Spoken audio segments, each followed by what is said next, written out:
नमस्कार दोस्तों। आज मैं आपको सुनाने जा रही हूँ जब बेटे ने बुढ़ापे में बीमार पिता को मजदूरी करने के लिए गांव में छोड़ दिया तो उनके मित्र ने किया कुछ ऐसा कि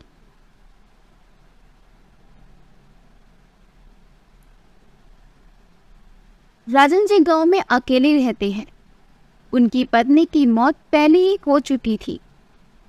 उन्होंने शहर में रह रहे अपने बेटे को फोन किया। बेटे के फोन पर घंटी बजी। जैसे ही फोन हाथ में उठाकर देखा तो चिड़चिड़ाते हुए बोला, हाँ बताओ, क्या है पापा?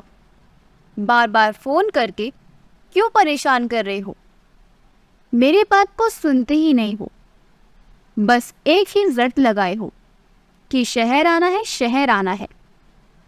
अरे मैं शहर में पहले पूरी तरह सेटल तो हो जाऊं, एक मुझे बड़ा सा घर मिल जाए, तभी मैं आपको इधर बुला पाऊंगा। यहाँ खुद ही मैं एक छोटे से घर में रह रहा हूँ और अभी आपकी उम्र ही कितनी हुई है। आप इतनी जल्दी अपने काम को मत छोड़िए। आपको अपने काम के अच्छे खासे पैसे मिलते हैं जिनसे आपका खर्चा भी चलता रहता है। अभी आप काम करते रहेंगे तो मन भी लगा रहेगा। जब आपसे काम नहीं होगा तब हम आपको अपने पास बुला लेंगे। दूसरी तरफ से राजन जी अपने बेटे से दबी आवाज में बोले, मोहित, तुम क्या कह रहे हो कि मैं अभी और काम करूं? लेकिन बेटा, अब बूढ़ी हड्डियों में इतनी जान नहीं बची है कि वह सुबह से लेकर शाम तक काम कर सकूं। बहुत थकान हो जाती है। काम करते करते शरीर भी जवाब दे जाता है। राजन जी की बात सुनकर मोहित गुस्से में तमतमाता हुआ बोला, अरे तो मैं भी क्या करूं? आप इधर आकर कोई काम धाम तो करेंगे नहीं, घर में बैठे बैठे बस खाट ही तोड़ेंगे। और मेरे पास भी इतने पैसे नहीं बचवाती कि मैं शहर में रहकर आपका खर्चा उठा सकूं। बच्चों की पढ़ाई का खर्च और किराए के पैसे भी देने होते हैं। अपने बेटे की बात को सुनकर राजन जी दंग रह गए और बोले, कैसी बातें कर रहे हो बेटा? अब तुम्हें बूढ़ा बाप बोझ लगने लगा। कब तक अपने बूढ़े बाप से काम कराते रहोगे? एक ना एक दिन तो तुम्हें मुझे बिठाकर खिलाना ही पड़ेगा। नहीं पापा, मेरे कहने का वो मतलब नहीं था। अभी मेरी सैलरी इतनी अच्छी नहीं है। मैंने 1-2 जगह अपनी नौकरी के लिए अप्लाई किया है। अगर कहीं और अच्छी नौकरी मिल जाती है तो मेरी सैलरी भी बढ़ जाएगी। तब फिर मैं आपको बुला लूँगा। तब तक आप गांव में ही रहिए और अपना खर्चा पानी खुद ही निकाल लिया करो। और गांव में आपको किस चीज की कमी है? सब कुछ तो है आपके पास। और जिनके घर में आप काम करते हैं वह भी तो आपको अपने घर का ही सदस्य ही समझते हैं। वह आपको कभी भी नौकरी से नहीं निकालेंगे जब तक कि आप नहीं कहेंगे। तो फिर आप क्यों अपनी नौकरी को छोड़ना चाहते हैं? अपनी रोजी रोटी खत्म करना चाहते हैं? अपने बेटे की कड़वी बातों को सुनकर के राजन जी ने फोन काट दिया और सोचने लगे कि बेटे ने तो कितने अरमान दिखाए थे, कितने सपने दिखाए थे मुझे कि अपने साथ शहर लेकर जाएगा और उधर आराम से मुझे रखेगा। लेकिन आज जब मैंने जाने के लिए कहा तो उसने तो सीधा सीधा अपने पास बुलवाने से मना ही कर दिया। 6 महीने पहले राजन जी के पैर पर एक भारी चीज गिर गई थी, जिसकी वजह से अब वे ठीक से चल नहीं पाती थी। चलने फिरने में बहुत समस्या होती है, तो अब इतनी फुर्ती से काम ही नहीं कर पाते हैं। जिसके घर में काम करते हैं वे काम देने से मना तो नहीं करते, लेकिन अब मुझे काम करने में समस्या होने लगी है। तो अब मुझे लगता है कि जब काम बनता नहीं है तो मालिक मेरी जगह किसी दूसरे को ही रख ले तो अच्छा रहेगा। और मैं तो ठहरा अनपढ़ गवार, और मालिक का काम तो अब पढ़ाई लिखाई का है, तो कोई पढ़ा लिखा आदमी रखा जाए तो ज्यादा अच्छा रहेगा। मैंने तो अपनी उम्र भर मेहनत का ही काम किया है, क्योंकि बस मुझे मेहनत करना ही आता था। पढ़ा लिखा तो था नहीं, लेकिन घर की गरीबी ने उन्हें सब कहने पर मजबूर कर दिया। राजन जी गांव के ही प्रताप जी साहब के घर काम करती थी। प्रताप जी बहुत अच्छे दिल के इंसान थे। उन्होंने कभी भी राजन जी को अपने घर का नौकर नहीं समझा, और उन्होंने हमेशा उनको अपने घर का एक सदस्य की तरह ही देखा था। राजन जी की पत्नी तो उन्हें कब का इस दुनिया में अकेला छोड़कर चली गई थी। बस उनका एक बेटा ही था, जिनका उन्होंने बहुत अच्छी तरह से लालन पालन किया। मेहनत मजदूरी करके उसे खूब पढ़ाया लिखाया। राजन जी की मेहनत के कारण उसके बेटे की नौकरी भी लग गई। बेटे की नौकरी लगने के बाद ही राजन जी ने उसकी शादी भी कर दी। राजन जी अकेले ही 4 साल से गांव में रह रहे हैं। बेटे की नौकरी लगने के बाद भी वह राजन जी से हर महीने उनकी कमाई के पैसे मंगवा लेता है। बस उन्हीं के खाने भर के पैसे ही उनके पास छोड़ता था। कहता था, आप अकेले हैं, इतने पैसों का क्या करेंगे? मेरे पास शहर में बहुत सारे खर्चे हैं, बच्चे हैं, बीवी हैं, तो कुछ पैसों से आप मेरी मदद कर दिया करो। राजन जी भी इस बात को राजी थे, क्योंकि उनको लगता था कि मैं अकेला कितने पैसे खर्च करूंगा, जितना कमाता हूं उसमें से थोड़ा बहुत रख लूंगा, बाकी अपने बेटे को भेज दूंगा। इतने सालों से अपने बेटे की नौकरी लगने के बाद भी पैसे भेज रहे थे, लेकिन अब राजन जी से काम नहीं होता है। जब से उनके पैर में चोट लगी है, उनसे चलना फिरना भी ठीक से नहीं हो पाता है। इसलिए आज उन्होंने अपने बेटे को फोन करके कहा था कि वह उन्हें अपने साथ शहर लेकर चले, और उनसे काम नहीं होता है। लेकिन बेटे ने तो अपने पिता को ही उल्टा सीधा सुना दिया। अगले महीने से राजन जी ने अपने बेटे को पैसे भेजने बंद कर दिए, क्योंकि अब उनकी दवाइयों में भी पैसा खर्च होता था। उन्हें खुद भी पैसों की जरूरत होती थी। जब बेटे के पास पैसे नहीं पहुंचे तो वह खुद ही गांव में देखने आ गया। आखिर पिताजी गांव में इतने पैसों का क्या कर रहे हैं, इतने पैसे कहाँ खर्च कर रहे हैं। गांव में आकर देखा कि पिताजी ने प्रताप जी के घर का काम छोड़ दिया था और घर में ही एक छोटी सी किराना की दुकान चला रहे हैं। जिस पर बैठे बैठे अपने घर का खर्च निकाल लेते हैं। दुकान भी ठीक ठाक चल रही थी और दुकान चलाने में उन्हें ज़्यादा मेहनत भी नहीं करनी पड़ती थी। दुकान को देख करके बेटा चिल्लाकर बोला, पापा, तुमने प्रताप जी के घर का काम क्यों छोड़ दिया? उधर तुम्हें ज़्यादा पैसे मिलते थे और यह छोटी सी दुकान डालकर तुम कितना कमा लेते हो?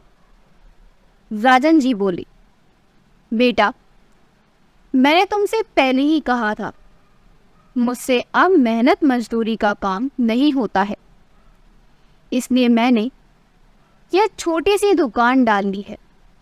घर बैठे बैठे इसको चलाता रहता हूँ और अपने खर्चे भर के लिए पैसे निकालता रहता हूँ। तुमसे तो मैंने कितनी बार कहा है कि मुझे अपने साथ शहर ले चलो, लेकिन तुमने मेरी एक बात भी नहीं सुनी।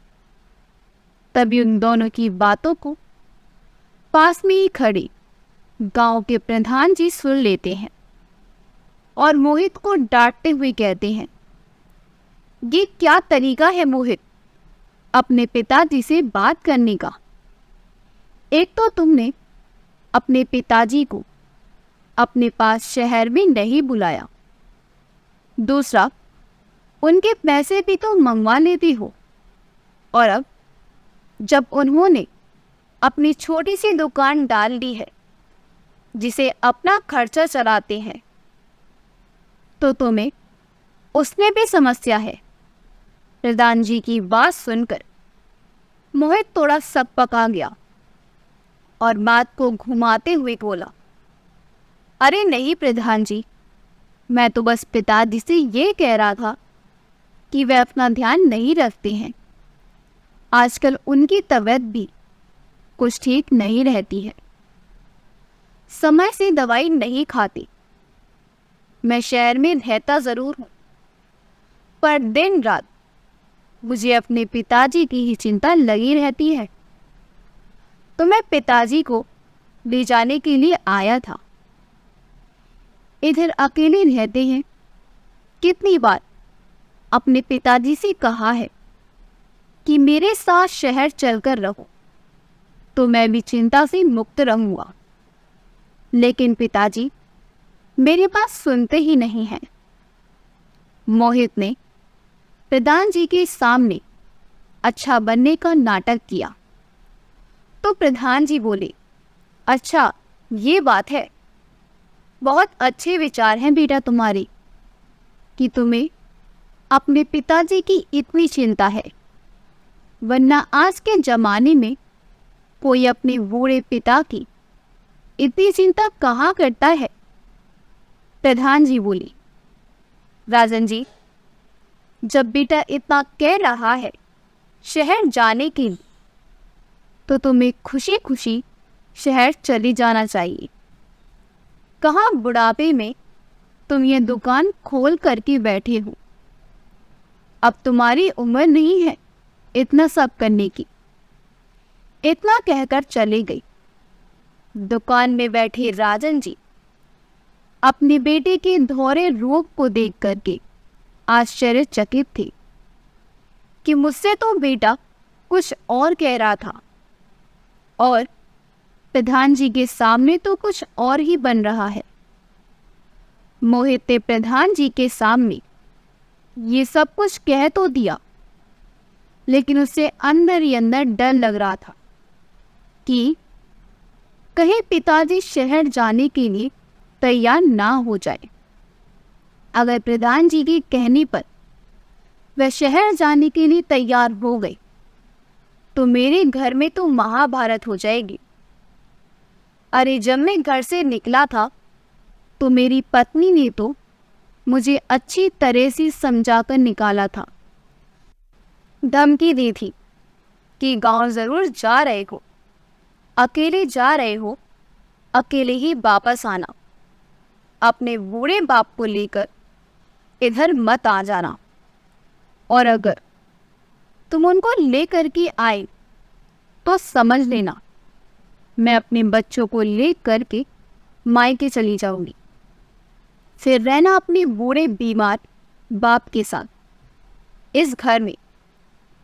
मोहित भी नहीं चाहता था कि वह अपने बूढ़े पिता को अपने साथ रखे, तो उसने अपनी पत्नी से कहा, अरे तुम नाराज क्यों होती हो, और बात बात में मायके जाने की धमकी मत दिया करो। तुम्हें पता है मैं तुम्हारे बिना नहीं रह सकता, फिर भी मायके जाने की बात करने लगती हो। अरे तुम जैसा चाहती हो मैं वैसा ही करूँगा। तुम्हें पिताजी को नहीं बुलाना है इस घर में, तुम्हें कौन सा उनको बुलाना चाहता हूँ। रोज रोज की किटकिट सहनी पड़ेगी उनकी। मैं तो बस इतना देखने जा रहा हूँ कि उन्होंने पैसे भेजने क्यों बंद कर दिए हैं, कहीं गांव में काम तो नहीं छोड़ दिया।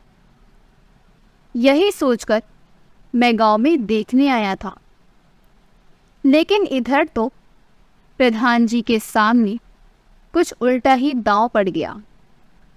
राजन जी ने कितनी बार अपने बेटे मोहित से कहा, मुझसे अब मुझसे काम नहीं होता है, लेकिन मोहित को तो अपने पिता से कोई लेना देना ही नहीं था। उसे तो सिर्फ अपने पिता की तनख्वाह से मतलब था, वह जिंदा रहे या ना रहे। तभी प्रधान जी उसे वापस आते हुए दिखाई दिए। मोहित सब पका गया और प्रधान जी से बोला, अब आप ही पिताजी को समझाए कि मेरे साथ आकर शहर में रहें। मैंने उन्हें कितनी बार बुलाया, पर हर बार ये कहकर मना कर देते हैं, नहीं बेटा, तुम्हारा घर बहुत छोटा है। मैं गांव में बहुत बड़े घर में रहता हूँ, बड़े बड़े कमरे हैं गांव में, और मेरा सब लोगों के साथ उठना बैठना है। इधर बहुत अच्छे से मन लगता है। शहर में मुझसे कोई बात करने वाला ही नहीं होगा। और यह कहकर बार बार शहर आने से मना कर देती है। ठीक है पापा, बिल्कुल सही कर रहे हैं। मैं भी पापा की बात को बहुत अच्छी तरह से समझ गया हूँ, इसलिए मैं सोच रहा हूँ कि कुछ दिनों में मैं अपना शहर में एक बड़ा सा घर खरीदूंगा, जिसमें पिताजी के लिए भी एक कमरा बनवा लूँगा। तब मैं अपने पिताजी को शहर लेकर जाऊंगा। प्रधान जी मोहित की बातों में आ गए और बोले, बेटा तो ठीक कह रहा है। जब तू अपना बड़ा घर ले और तेरी नौकरी सैलरी अच्छी हो जाएगी, तब राजन जी को अपने साथ शहर जरूर ले जाना। उन्होंने पूरी जिंदगी तेरे लिए बहुत कुछ किया है, माँ बाप दोनों का प्यार दिया। अब उनके बुढ़ापे के दिन है, तो अब तुम उनको कभी दुखी मत करना, हमेशा उनका ख्याल रखना। मोहित गांव से वापस लौट आता है और बेचारे राजन जी किसी तरह से अपनी जिंदगी को गुजारते रहे। एक दिन प्रधान जी अपने शहर के रिश्तेदार के घर शादी में गए।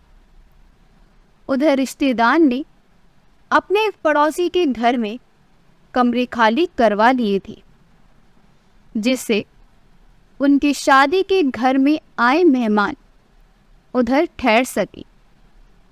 प्रधान जी भी उसी घर के एक कमरे में जाकर रुकते हैं और देखते हैं कि वाह, क्या आलीशान घर बना है। कितने सारे कमरे हैं इस घर में। दो दो बड़ी बड़ी गाड़ियां खड़ी हैं, दो दो नौकर भी लगे हुए हैं।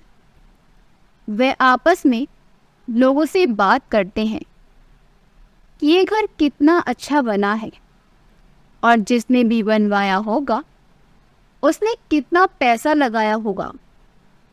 थोड़ी देर में घर का मालिक बाहर निकलकर कार की चाबी देकर कार से कहीं जाने लगा। तभी प्रधान जी को उनके रिश्तेदार बताते हैं कि ये घर इन्हीं का ही है, ये इस घर के मालिक हैं। प्रधान जी अपने कमरे में बैठे बैठे उस घर के मालिक को देख रहे थे, लेकिन जैसे ही घर के मालिक पर उनकी नज़र पड़ी तो उनके पैरों के नीचे की ज़मीन ही खिसक गई। उनकी आंखों के सामने जैसे अंधेरा ही छा गया हो, क्योंकि वह घर किसी और का नहीं बल्कि राजन जी के बेटे मोहित का था। इतना शानदार घर में 8-10 कमरे, घर क्या बंगला था। वहां तो बेटा अपने बूढ़े बाप को गांव के कच्चे टूटे फूटे घर में रहने के लिए छोड़ आया और यहाँ मजे से बंगले में रह रहा है। प्रधान जी को मोहित पर बहुत गुस्सा आया, पर उस समय तो मोहित से कुछ नहीं कहा और वापस गांव लौट कर आ गए। और 2 दिन बाद राजन जी को साथ लेकर मोहित के घर आ जाए। मोहित का बंगला देखकर राजन जी बोले, प्रधान जी, आप मुझे किसके घर ले आए हो? इतना बड़ा घर है, किसी मंत्री का घर है क्या? प्रधान जी बोले, राजन जी, ये घर किसी मंत्री का नहीं है बल्कि आपके बेटे मोहित का घर है। ये सुनकर राजन जी की आंखें चौंधियां हो गई और उन्हें अपने बेटे मोहित की वह सारी बातें याद आने लगी जब वह कह रहा था कि उसका तो 2 कमरों का घर है, उस कमरे में आपको नहीं रख सकता, लेकिन उसका घर तो इतना बड़ा है कि 2 तो उसके घर में नौकर ही रहते हैं। इतनी बड़ी नौकरी करता है उनका बेटा, फिर भी उनसे मुझसे झूठ बोला। अपने पिता को मरने के लिए गांव में छोड़ दिया। अपने बूढ़े पिता पर जरा सा भी उसने तरस नहीं खाया। क्या मतलब है ऐसी पढ़ी लिखी ऐसी नौकरी का जो बेटे अपने माता पिता का ध्यान भी नहीं रख सकती, उनके बुढ़ापे में उनका साथ भी नहीं दे सकती। बच्चे आगे बढ़ जाते हैं, खूब तरक्की कर लेते हैं, पैसे कमा लेते हैं, लेकिन अपने संस्कारों को, अपने माता पिता को बहुत पीछे छोड़ देते हैं। प्रधान घंटी बजाकर मोहित को बाहर बुलाते हैं। मोहित प्रधान और अपने पिता को देख करके हड़बड़ा गया और बोला, आप दोनों इधर, और आपको कैसे पता चला कि ये घर मेरा है? प्रधान सबसे पहले तो मोहित के गाल पर 2-3 थप्पड़ जड़ दिए और बोले, गांव में आकर तुमने मुझसे झूठ बोला कि तुम्हारे पास ना ही घर है और ना ही अच्छी नौकरी है, लेकिन इधर तो तुम अच्छा खासा कमा रहे हो, 2-2 गाड़ियां, नौकर चाकर हैं, फिर भी तुमने राजन जी को गांव में रखा है। तुमने जरा सी भी शर्म नहीं आई अपने माता पिता को गांव में अकेला छोड़ने की। उन्हें बुढ़ापे में तुम्हारी ज़रूरत है, उन्होंने बिना माँ के तुम्हें पाला है, फिर भी तुम्हें अपने पिता पर दया नहीं आई। और प्रधान जी हाथ में लिए हुए कागज़ों को मोहित को पकड़ा देते हैं। वह उन कागज़ों को देखता है तो देखता ही रह जाता है, क्योंकि वह कोर्ट के कागज़ हैं जिनको राजन जी के साथ प्रधान जी ने तैयार करवाया था, जिसमें स्पष्ट रूप से लिखा हुआ था कि राजन जी का बेटा हर तरह से सक्षम है, उसके पिता की अब उम्र हो गई है, और शारीरिक रूप से अस्वस्थ रहते हैं। 90 वर्ष के लगभग पिता की उम्र है, इसलिए हर महीने बेटा अपने पिता को 10,000 का मनी ऑर्डर देगा, जिससे वे अपने खाने पीने का और दवाइयों का खर्चा निकाल पाए। अब मोहित के पास कोई दूसरा चारा नहीं था, क्योंकि उसकी सारी पोल खुल चुकी थी और कोर्ट की कागज भी उसके हाथ में थी। और केस भी ऐसा था जिसको कोर्ट मना नहीं कर सकता था, क्योंकि 90 बरस के पिता से कोर्ट भी उम्मीद नहीं करता है कि वह अब कुछ मेहनत मजदूरी करके पैसे कमाए। जब बेटा इतने सारे पैसे कमाता है तो बेटे को पैसे देने ही पड़ेंगे। कोर्ट भी मोहित को आदेश देता है कि तुम हर महीने अपने पिता को 10,000 रुपये अपने पिता को दोगी और वे तुम्हारे साथ नहीं रहेंगे। तुम गांव में उनके लिए 2 अच्छे से कमरे बनवाओ, वो उधर ही रहेंगे। सारी फॉर्मेलिटी पूरी करने के बाद प्रधान जी राजन जी को वापस गांव में ले गए। राजन जी तो अपने बेटे का घर देखकर ही बार बार आंखों से आंसू आ रहे थे कि मेरे बेटे ने मुझसे कितना झूठ बोला कि उसके पास घर नहीं है, पैसे नहीं है, और मुझे 90 बरस की उम्र में भी किराना की दुकान चलानी पड़ रही थी। वह प्रधान जी के आगे हाथ जोड़कर कहने लगी, मालिक, आज आपकी वजह से मुझे अपने बेटे की असलियत पता चली और आपने मेरे लिए जो किया है वह हमें जिंदगी भर भी नहीं भूलूंगा। आपका बहुत बहुत शुक्रिया। प्रधान जी राजन जी को अपनी गले लगा लिया और कहते, आप परेशान मत हो, अगर आपका बेटा आपको देखने नहीं आएगा तो पूरी जिंदगी मैं आपको देखूंगा। मैं आपके बेटे की तरह आपकी देखभाल करूंगा, आप परेशान बिल्कुल मत होना। राजन जी अब गांव में ही रहने लगते हैं और बेटा उनके लिए गांव वाले घर में 2 पक्के कमरे बनवाता है। महीने उन्हें 10,000 रुपये कोर्ट के आदेश अनुसार भेजने लगा। वह पैसे तो देता, लेकिन उनका हाल चाल कभी लेने नहीं आता है, न ही कभी फोन करता है। दिन यूं ही बीतते गए। प्रधान जी उनका भरपूर ध्यान रखते हैं। दोस्तों, किस तरह हमारे माँ बाप बचपन में अपनी सारी खुशियों को त्याग कर हमें पालते हैं, बड़ा करते हैं और हर बात का अच्छी तरह से ख्याल रखते हैं, और कभी भी अपने बच्चों से दुखी भी नहीं होते हैं, और यहाँ तक कि उनकी हर शरारत और परेशान करने वाली बातों से परेशान नहीं होते हैं। लेकिन जैसे वक्त की करवट के साथ समय बीतता जाता है और यही बच्चे बड़े बन जाते हैं, पैसा कमाने लगते हैं और खुद को इतना बड़ा समझने लगते हैं कि उन्हें अपने स्वार्थ के आगे कोई नहीं दिखता है।